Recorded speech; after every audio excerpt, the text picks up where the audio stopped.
A3 Topalov has been, or D3. Topalov has been experimenting with some very slow second moves and very slow first move here. One E4 by Viswanathan Anand against Magnus Carlsen. Bishop C4, that's the spirit. No more Berlins. Vishy really found something he liked in this Gioco Piano. And yeah, we've seen many different variations here. Castles followed by D5, D6 followed by A6, D6 followed by castles, you name it. It has been played in this event. Magnus goes for the main line. D6 and A6, A4. The move that rejuvenated the Italian display with A4, Knight A3 executed by Vishy Anand. And it's met with the Knight E7 followed by Knight G6 maneuver first. Or not first, but on top level the first time I've seen it was by Anish Giri in the candidates tournament against Vishy. Vishy went Bishop G5 in that game, but got less than nothing after C6, so I'm expecting him to deviate from that, and he does. He goes Knight to C2. Sticking with the typical plan for these positions, go Bishop E3, exchange those bishops, then slowly prepare D4, and hope to gain a tiny advantage because of your slightly more active pieces and your extra space on the queen side. There's Bishop E3, takes, Knight G4 has been the topic of conversation between those two in a very similar position with colors reversed in the rapid where Magnus managed to gain that tiny edge against Vishy. But Magnus plays differently, he goes A6, A5, very interesting move long term, fixing the pawn structure here so he can't get cramped by playing A5, which is something he managed to do himself against Vishy. I expect Vishy to go H3. Oh, he doesn't. He goes Rook E1. I thought he was going to try to stop Knight G4, but probably it's not that big a deal in this situation. Seems like he's not afraid of that. He just goes with the normal developing move, and we shall see if Magnus Carlsen goes for Knight G4. Yeah, another typical move would be to just play Knight G6, so first C6, maintain the structure. In general, if Black can exchange an extra pair of minor pieces, he should try to do that. So Knight G4 would still be high on my list of candidates. Let's see if the world champion agrees. Thinking for a bit here. What is he thinking about? Bishop G4 looks unlikely giving up that bishop. He goes with Knight G6, does not like my Knight G4 move. And yeah, this is very typical. Black gets his knight from C6 to G6, where not only can it jump into F4, it also helps him to fight for the center by going for C6 and D5 should he need it. To my mind, these positions always looked very equal, but the world's best players with white have managed to create some small problems here and there for each other. Therefore, this line is going to be around for a while. What has Vishy done? H3 is a move? No, I think the pawn is still on H2, so it's a mystery what he has just played. He's played Bishop B3. This is also a typical idea. He tries to transfer this bishop to C2 to support the D3, D4 advance, because you need to cover the E4 pawn before entering such adventures. Magnus once again faces the decision if he wants to go Bishop E6, another structure we've seen plenty, and allow the doubling of his pawns, or if he wants to do something else. I don't know, H6 is always a typical move. Knight G4 seems less attractive now that it can be met with, for example, Knight F5. So I believe that ship has sailed. He's played C6. Fair enough. Hinting at D5, maybe after Bishop C2. He doesn't want to wait for white to play D4, or go D5 himself. But Vishy's not impressed. Goes Bishop C2 anyway. When D5 could really change the situation in the center. It's quite typical to counter D5, even with a direct D4. But here it looks like Black is ready for that after E takes D4. I can't spot any particular trouble. Curious to see if Magnus is going to go for D5 or if he will maintain the structure. I see many of the fans on Chess24 are rooting for Vishy, and they believe that he can stop Magnus Carlsen. On the other hand, of course, the world champion has plenty of fans as well. So once again, we see that our Chess24 community is very divided by who their favorite players are. Looks like Magnus having a bit of a bad hair day there. What's going on? It's too early, isn't it? Yeah, I don't think he's known as an early bird. And as mentioned, there were lots of sports events last night, which he likes to follow closely. So, by the way, what happened in the basketball? It's a sad story. That's the reason I I'm better wearing not ask then. black tie. Oh, it's been a bad I'm night. sorry. wrong team won, then a favorite character got killed on Game of Thrones. Like, Oh. I'm not sure how this day can get any worse. Maybe losing to Lawrence Trent in Blitz or something. Let's just change topic and see something brighter. Bishop e6 on the board and rook a d8, some new moves. Yeah, Magnus decided against his d5. He allowed Vishy to go d4 and tried to just maintain the structure. Anand quickly took on e5 and went g3. Once again trying to exploit his slightly better placed minor pieces. In this case, the knight on e3 is better than the knight on g6 because the knight on g6 is severely restricted by the pawn on g3. It's never much in these positions, and it doesn't look like a position where Magnus Carlsen could get in trouble. But you work with what you've got on the board, and Vishy is trying to put a bit of pressure here. Just went b4. Knight f8. Where is this knight heading? Going back to the queen side, or he wants to go some knight h7, knight g5? Yeah, both possible. Anywhere but g6, where there's really nothing to do for it anymore.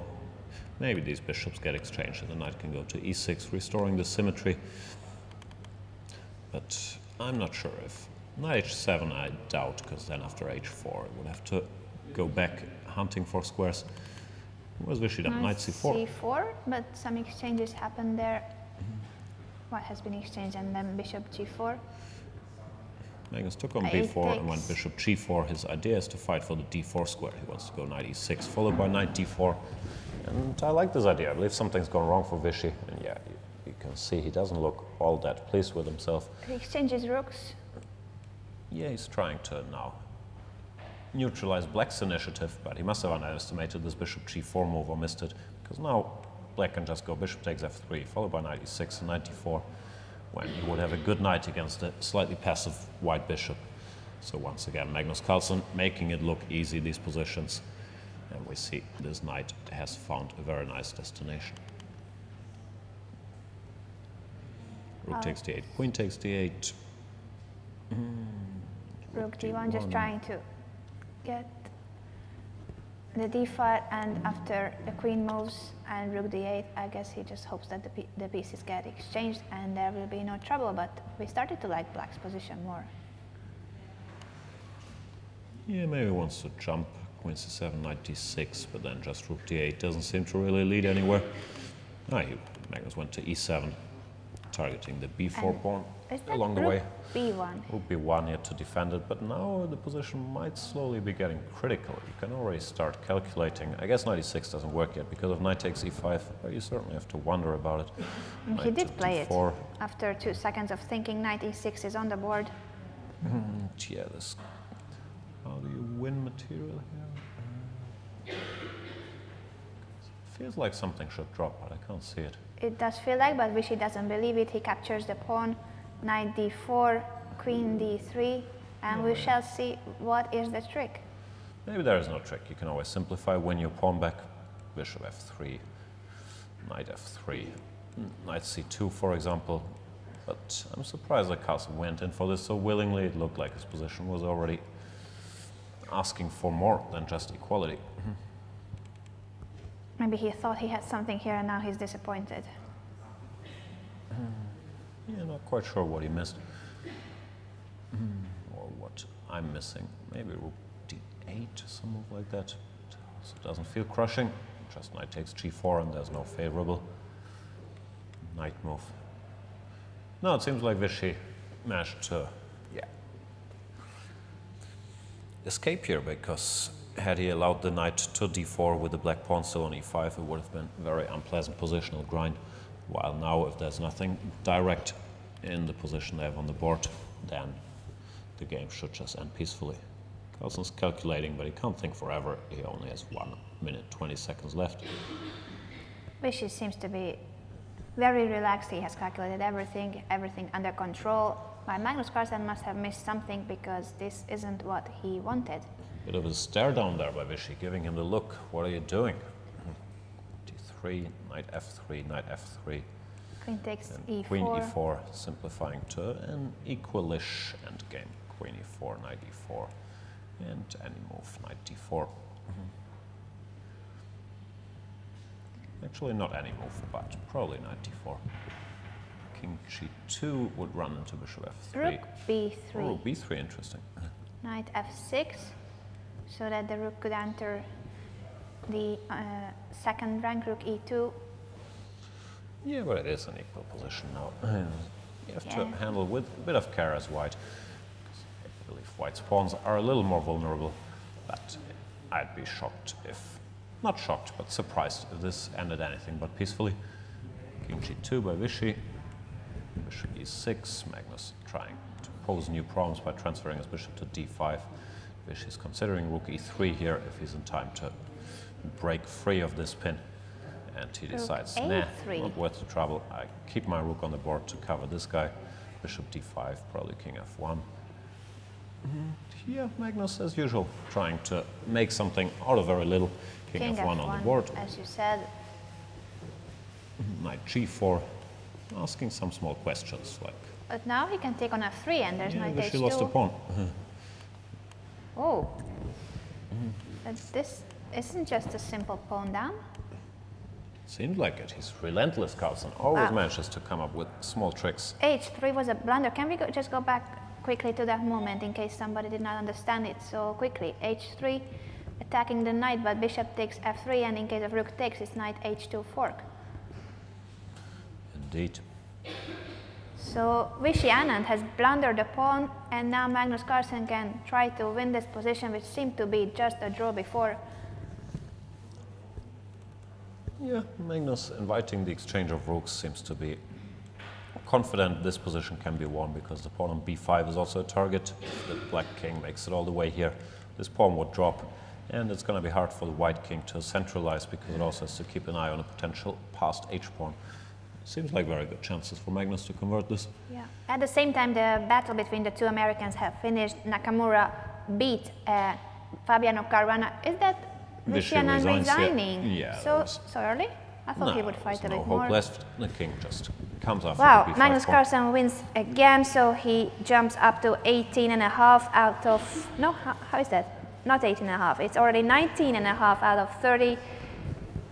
We shall see the standings later, but let's just see the game that's still going on between Aronian and Kramnik. Another Kramnik rook endgame. This time he's missing a bunch of pawns though, so not his vintage grind, but instead a pretty tough defense against Levon Aronian, who just pushed e6, trying to queen his e-pawn. And as far as I can tell, this looks lost for black. It does look hopeless, but maybe we missed something. Maybe Levon missed something. Hg, e7, there's rook h8, which I missed too. And now the position is a draw. Levon messed it up. Was there a way to win it, or it was already a draw? I'm not sure. After h4. Vladimir Kramnik, but it feels like there should be something. But it's not so easy. Rook b4, I was going to say, but then king d3, threatening checkmate. So it could be that there is already a big drawing margin here. I don't know, but Kramnik knows his rook endgame stuff. Managed to keep that one under control versus Levon.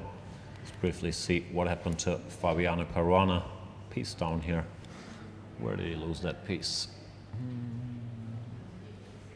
Oh, this is already not looking nice, and after b4, g3, f4 just expanding all the time.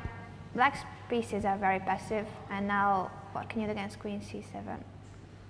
He had to go rook c8, which is not a nice move, and after rook e7, this is just a piece up. Yeah, looks like he got outplayed by Hikaru. Anish Giri made another draw against Wesley So, but just by drawing his games, Anish Giri is not